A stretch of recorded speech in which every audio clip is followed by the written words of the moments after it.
सामने नाजरीन, बहुत ही अफसोसनाक वाकया पेश आया। पारा चनार में एक बस पर फायरिंग की गई और उसके नतीजे में अभी तक रिकॉर्डेड अमवात की तादाद 42 से ज़्यादा लोग उसमें वो जहाँ बाग हो चुके हैं उस फायरिंग के नतीजे में। ये जो इशू है ये टेररिज्म से थोड़ा सा हटकर इशू है और ये सेक्टरियन बेस पर इशू है। पहले पारा चनार को समझने की कोशिश करेंगे। पारा चनार जिला खुरम में मौजूद है और जिला खुरम जिसको तीनों तरफ से अफगानिस्तान के बॉर्डर ने घेरा हुआ है और उसको सिर्फ एक सड़क पाकिस्तान के साथ यानी पेशावर के साथ मिलाती है, जो कि 250 किलोमीटर की सड़क है और जिसका कोई 6 घंटे का सफर बनता है। और इस सड़क पर सफर करने से बहुत ही मना किया जाता है, यानी कि एक बस यहाँ पर सफर नहीं कर सकती और एक काफिले की सूरत में यहाँ पर बसें जाती हैं जिनके आगे भी सिक्योरिटी होती है और जिनकी पीछे भी सिक्योरिटी होती है और इस तरह ये सफर तय किया जाता है 250 किलोमीटर का। और इसमें से एक एहसास जो मामला है वो कोई 1 से 1.5 घंटे का सफर है जो एहसास माना जाता है। इस तरह के वाकयात पहले भी पेश आते रहे कि बसों पर फायरिंग की जाती रही, लेकिन तब सिक्योरिटी से जब पूछते थे तो एक बयान सामने आता था कि जी ये इलाका एहसास है, इधर जाने से मना किया गया है, इधर आप बस क्यों लेकर गए। लेकिन ये वाला वाकया दूसरा अनोखा है क्योंकि ये एक बस नहीं थी, ये पूरा एक काफिला था। 100 बसें जा रही थी जिनके साथ सिक्योरिटी फोर्सेस भी थी। तो जब वो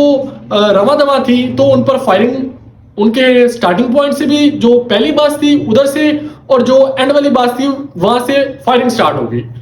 उसके बाद फायरिंग के बाद उन्होंने लोगों को निशाना बनाया और अंधाधुंध फायरिंग की, जिसके नतीजे में 42 लोग अपनी जिंदगी की बाजी हार गए और 42 का जो फिगर अभी तक आया है 42 लोग को मौत का सामना करना पड़ा। किसी भी सतह पर देखा जाए एक सेफ कंट्री के लिए बहुत ही बड़ा सवालिया निशान है कि 42 लोगों को बस में सफर करते हुए दरिंदगी के साथ मार दिया जाए, जो कि जिनके साथ कोई अकेले सफर नहीं कर रहे, सिक्योरिटी फोर्सेस भी मौजूद है और 100 बसें जा रही हैं, एक बस अकेली भी नहीं जा रही, 100 बसेस जा रही हैं, उन पर हमला होता है और जिसमें से किसी एक सेफ स्टेट के लिए 42 जानवर एक वक्त में मर जाएं तो वो बहुत बड़ा सवालिया निशान होता है। लेकिन यहाँ पर 42 इंसान मर गए हैं और 42 इंसानों को जानवर समझकर दरिंदगी से उनका कत्लेआम किया गया है। लेकिन इस वक्त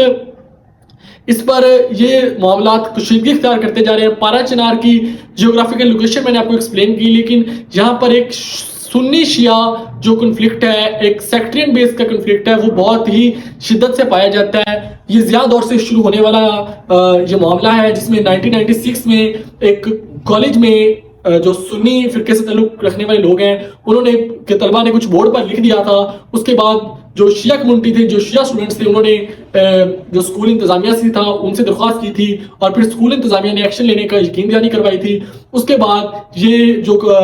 लड़ाई है एक्सकेलेट करती गई और ये